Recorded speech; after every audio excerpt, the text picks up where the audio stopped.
Hello, STEM Nation. Jeff here, and welcome to episode number 1 of STEM on Fire, where we interview practicing professionals in the area of science, technology, engineering, and math. Let's start by thanking our sponsor, Audible, who's offering a free audiobook at stemonfirebook.com. Go to stemonfirebook.com to get your free audiobook. If you're looking for a good book to listen to, I would recommend The 7 Habits of Highly Effective People by Stephen Covey. Let's get fired up today with our guest, Mike, and I hope our chat today will help ignite your passion towards a STEM career. Mike Gilling is a 2017 graduate of the University of Wisconsin-Platteville with a Bachelor of Science degree in Mechanical Engineering and was heavily involved in the SAE formula team throughout college. Also during college, he was a mechanical engineering co-op and intern at Husco International, and upon graduation, Mike took a full-time position at Husco in the mechanical engineering design department. Welcome to the show, Mike. Take a moment to fill in any gaps and share a bit of your personal life. Hey, Jeff. Thanks for having me on. You did a good job explaining my college career and the future from there. I started my engineering career kind of back in high school with the first robotics competition, which basically build a robot and compete, and that was kind of my first touch on engineering, and then progressed there, like you said, to Formula SAE and some co-ops and internships at various locations, and now I'm full-time. Excellent. Hey, thanks for filling that in a little bit. So let's get right into it. So for somebody not familiar with mechanical engineering, and I think most people are familiar with mechanical engineering, but for somebody that's not, can you give some examples of career opportunities, and then we'll delve into your area of specific expertise? Sure. So the area of mechanical engineering, mechanical specifically, and some others as well, is extremely broad. If you think about it, kind of everything that's around you, anything that's been made by a person, with exceptions of a few couple things here, and engineers worked on it and designed it and decided, why we put this material here or this shape or something. So there's so many different options you can pick, which is why I went for mechanical engineering, because it's so broad. And so you can do things like me, work with hydraulics. You can work in the automotive sector, electronics, various things. There's a huge amount of opportunity available, and the amount of jobs available right now is staggering. I get calls probably every month from recruiters and companies talking about their jobs that are available and trying to get me to be interested in their jobs. Yeah, that sounds like there's a good market out there for mechanical engineers, so it sounds like that was a good career choice for you. So let's dig in now into your specific area of expertise. Sure. So right now, as you said earlier, I'm working at Husco International. I'm a design engineer there, and Husco International is a company that designs hydraulic valves for the off-highway market, so excavators, dozers, forklifts, lots of different things. And so within my group, I work a lot on FEA and CFD projects, as well as some application stuff, working with customers, working with different suppliers to get our projects moving and get the parts made. So, hey, you mentioned a couple of acronyms, FAE or FEA. Can you explain what those are? Sure. So CFD is computational fluid dynamics. That's it's kind of simulating how fluid flows through a system. So in my case, it's through a valve, and we'll look at different things like pressure drop from one port to another, or flow forces across something, or things like that. And FEA is kind of the mechanical or structural side of it, where you look at the stresses that a force puts onto a material or a part of some sort. Yeah. Hey, thanks for filling in those acronyms. I know there's a lot of acronyms out in the world, and when we use them, hopefully we can define what those are to help our STEM nation figure out what's going on. There certainly are a lot of acronyms. In fact, Husco's got a whole book full of acronyms to get people up to speed. You start understanding them over time, but it takes a bit to catch on for sure. Yeah, it can be overwhelming at first. Yep. So, going from college into the work world, what does a typical work day look like for you, or a work week look like? What can a new professional expect in the real world? I would say time-wise, it's very similar to college. 40 hours a week is roughly the amount of time I spent at school. But the difference is it's regular hours. I get into work every day about 7 or 7:30, check my emails, start working on my projects. And like I said, those vary from CFD and FEA analysis, writing reports, doing testing on machines, actually creating test plans, various different things like that. And all while I'm doing this, I'm collaborating with people in the U.S., different states, and different countries like India, China, England, various different places like that. So a lot of communication and a lot of different projects, a lot of variety at work. So Yeah, I think STEM Nation, most of the companies you're going to work for are going to be global companies, and those communication skills are very, very important, so start learning those now. Yeah, hugely important. The communication skills now more than ever probably are a huge deal. Yes, I agree. So Mike, let's get specific here. What is one thing that has you fired up about mechanical engineering, and where do you see the field headed? So mechanical engineering is super broad, and I follow a lot of different kind of aspects. I'm big into racing, lots of different things. One thing that's got me really kind of interested more recently is kind of the advanced prosthetics and body augmentation systems that have been coming out. Some electromechanical systems that have been integrated with people, sensors on the muscles and stuff like that to give them an arm back if they lose it, or a leg or something like that. And so that's pretty interesting to me. The ability to help people and get their function back after such a traumatic experience is great. And then there's other applications like the military, or in places where someone needs to lift a really heavy object or carry something for a long distance or something is pretty cool to me. Yeah, and I think that would also involve probably like biomedical engineering or something around that field, along with the electrical and computer engineers. Oh yeah, for sure. It really kind of combines all of the degrees. Like you said, you got to have the biomedical to interface with the human, and then electrical to decode those signals, and mechanical to make sure it's strong enough and it's built and it's comfortable. It's really kind of an interesting area. Yeah, a multidisciplinary approach. Yeah. All right, Mike, so changing gears here, let's move into a story, an aha moment you've had, something that might help our STEM nation. Can you take us to a moment in time of an incredible aha moment you've had at work or your personal life, and tell us the story and how you turn that aha moment into success? Sure. So thinking back on it, it's hard to pick one moment that was kind of very influential. But if I had to pick one, and this kind of more or less happens all the time for me, but back in high school, I'd been riding motocross a lot, doing off-road riding, and I needed to adjust the suspension on my dirt bike at the time. And the tool I had for it didn't quite work, didn't fit perfectly. So instead of just going out and buying a new tool, I actually cut the tool apart, welded it up kind of differently, welded a socket onto it so I could kind of change the angle and stuff, and made this adjustment tool that worked for me, and it was adjustable. And after using it, I saw some kind of benefit over the stock tool. So I talked to a few suppliers, some manufacturers, and got a bunch made, and have been selling them ever since. So that was kind of my first full project of engineering, you could say, where I brought it from an idea to a final product. So that was kind of my aha moment, and brought me into engineering, kind of set the plan in stone, or you could say. And that was in high school you were doing that? Yeah, that was, I would say, junior or senior year of high school. That's when I did that.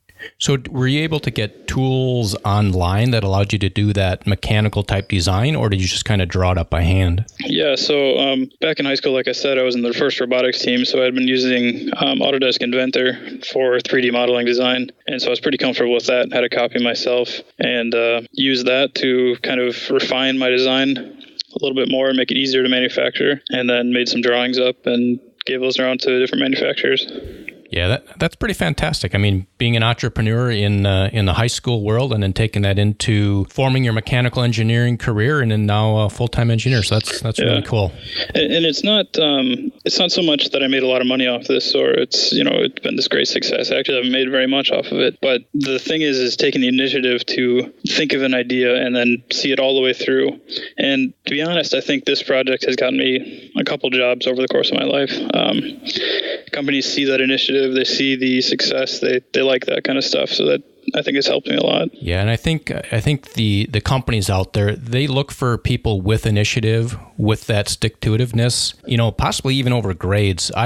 Personally, I would take somebody with the drive over grades any day, because I can always teach them what they need to be taught, but I can't teach somebody drive. And that's awesome that you have that drive, Michael. Yeah, I agree. I think the initiative is almost more important than grades a lot of times, and I agree that companies look for that, and they definitely give it a heavier weight than grades at some point in time. I'm not going to try to tout that I was this great student in college and stuff, because I didn't get the best grades in the world, but I do have a very good job and had probably a good career coming up here. So for STEM Nation, if you're in college, or you're heading off to college, and you don't have straight A's, don't worry.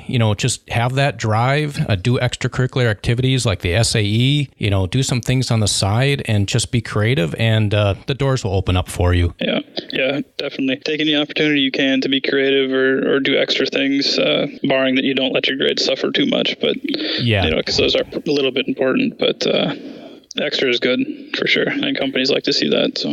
So I think that's a good segue. We're going to go into kind of the college life here. So we're going to transition into a topic that's probably on the minds of our STEM nation, especially the high school students that are wondering what it takes to get through college to be successful in these, I'll say, rigorous STEM curriculums. If you could go back in time, Mike, what would you tell your 18-year-old self as you're heading off to college? Some things that you wish you knew back then, or even knew back then, that would help our STEMers launch into college successfully?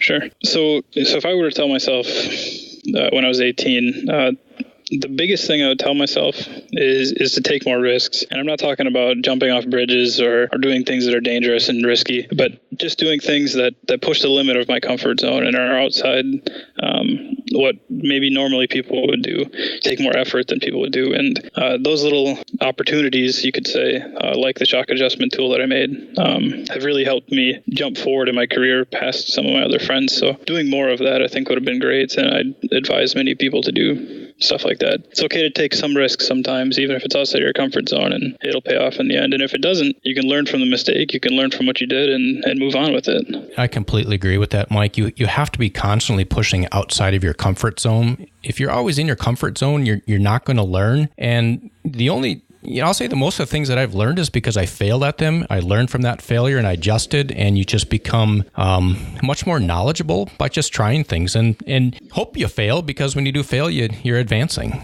Yeah, exactly. And never take a failure as a bad thing. Like you said, you learn from these failures, and some of the most notable things in history and in science have come from failure. Believe it or not, you got to learn from that stuff. It's extremely important to be able to learn from it and then move on and not get stuck on it. Don't dwell on stuff like that. Yeah, don't dwell on the failures. Hey, Mike, are there any classes in high school that you took that helped you prepare for college, or some classes that you wish you maybe would have taken in high school? Help me prepare for college. Maybe more math classes in college or in high school. When I started college, I was a little bit behind the curve for math. I would have liked to be in a different track, you could say, in high school and end up in a higher end class at the end. It didn't hinder me too much. One thing that I think is good that engineers should be able to do is don't be afraid to get your hands dirty and to work on things and see how they work, take them apart, look at it.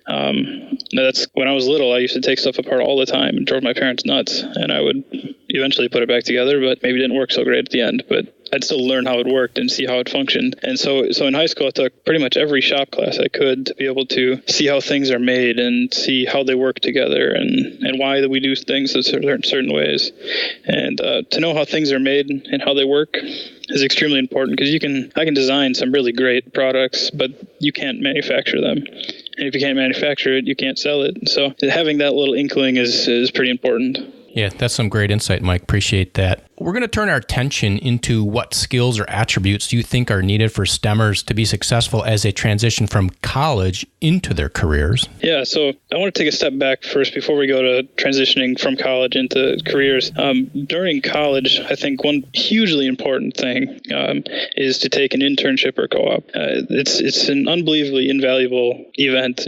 Not only are you going to get paid for it, but you're also going to get some extremely, extremely good education and learning at these places. And as a bonus, places are getting almost free training for you, and they'll probably give you an offer for full time when you're done, which is what happened with me at Husco. And so taking that time before you graduate to do the internship, to do the co-op, even if you have to take a semester off, I think is extremely important.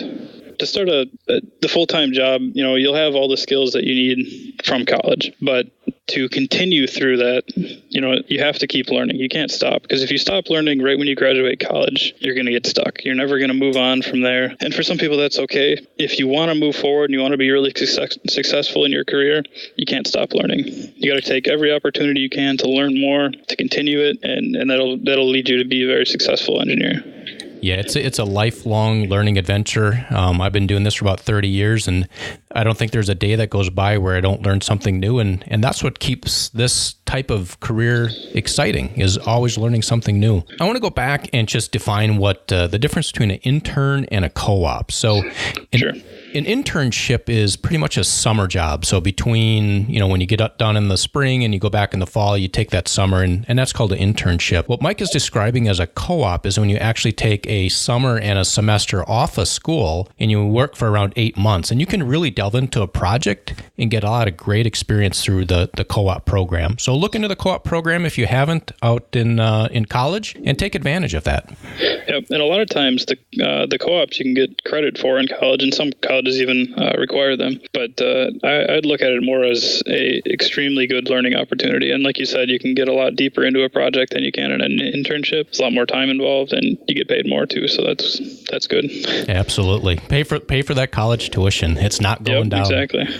So if we can go now to the skills and attributes that you think are needed for STEMers as they go from college to their careers, what do you think they need? Skills, the drive to try new things. I'd say question all of the stuff that you see. It's tough to say question everything, but don't challenge everybody about their stuff, but it's okay to say, okay, why do we do it this way, or why can't we do it this other way? Because you learn from that a little bit. So I guess one skill that I'd say definitely to be aware of is question every little bit and learn as much as you can from the projects you're working on, and then apply that learning to the new project or the next homework that you have to do or something like that. Yeah, that's good advice. All right, Mike, hey, are you ready for the lightning round?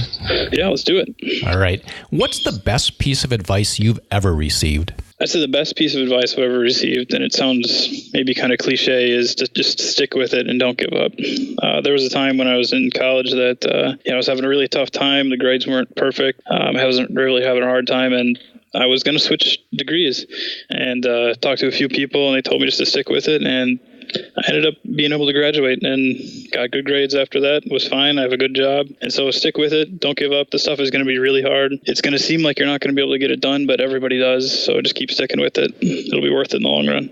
Yeah, stick with it, STEM Nation. And that's why we're doing this podcast, is when you're up late at night doing the homework, you can remember these podcasts and remember the advice that Mike gave you. Just stick with it. It'll be worth it in the end. I think these STEM careers are some of the best careers you can go after. Oh, yeah. So, Mike, what's a personal habit that contributes to your success?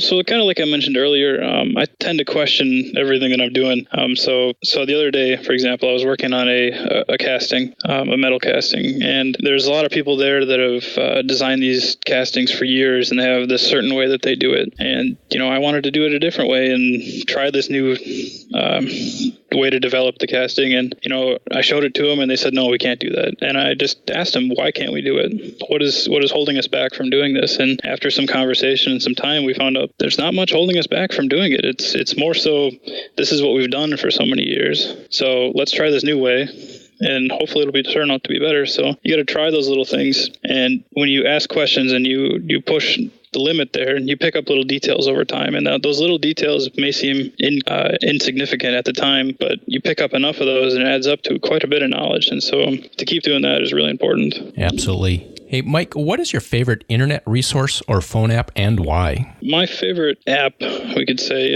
not one in particular, but I like to keep an app that gives me a task list, something I can, put stuff in and check off when I get them done. And it's right there on my phone every time I turn it on, so I see it all the time. I know what I got to do, when it's due, and then I can check it off right when I'm done. So that keeps me on track and make sure I get stuff done in time. And there's plenty of them out there. Just a huge number. So pick any one, get comfortable with it, and use it. Yep, a task manager. I use a task manager myself, and it just keeps your brain focused on what you need to be working on. Hey, Mike, what is one book you recommend, and why? So I don't do a whole lot of reading book-wise, but if I had to pick one book that I've read in the past, it's the book the autobiography or biography of Elon Musk. It's called Elon Musk, Tesla, SpaceX, and the Quest for a Fantastic Future. And it kind of follows him through his life when he grew up in Africa and South Africa. The troubles he had there, the risks he took, the things he did to get to where he is now. It's not so much like you're going to learn so much from this book. More so it gives you kind of the idea of the light at the end of the tunnel. And people just like us have grown up to be extremely successful people in the world. And it helps reinforce that all of this very difficult and challenging work is worth it in the long run. And you're going to make it through it, and you're going to be successful. And so I like that book quite a bit. Yeah, I think that's a great recommendation. I think part of it, people look and go, well, Elon Musk, I mean, that it's because that's why he's so successful. But what you don't see is all the grind, all the work he put into it before he became successful. So there's so much work that goes into these people that are successful. So find some books like that, some autobiographies, and see what these people did to be successful. Hey, Mike, we're going to wrap it up here. So as we wrap up, can you share a parting piece of guidance for STEM Nation? And then we'll say goodbye. Yeah, so I guess a good parting piece of guidance is to say the most important things you can learn as a young engineer or an entry-level engineer is learn to communicate with everybody else. Like we said earlier, you're going to be working in a global company, most likely. Being able to send emails right or talk to people in person is extremely important, and to be able to convey your point or your ideas to them is going to help you a whole lot. And then also, as we mentioned earlier, turn those mistakes into learning experiences. Don't dwell on them. If you make a mistake, take a step back, look at it, see, okay, what did I do here? Where did it go wrong? Why did it go wrong? Remember that and move on. If you dwell on it, you're not going to get anywhere. And if you note it and then move on, you can use it in the future and you'll be more successful because of it. All right, Mike, thank you for that parting piece of guidance. And with that, we'll say goodbye. Thanks, Jeff. We'll talk to you later. I hope you enjoyed our discussion today with Mike. Head over to STEMonfire.com for more information and tune in next week where we interview Aaron, a computer engineer. Until next time, I hope this chat has helped ignite your passion towards a STEM career.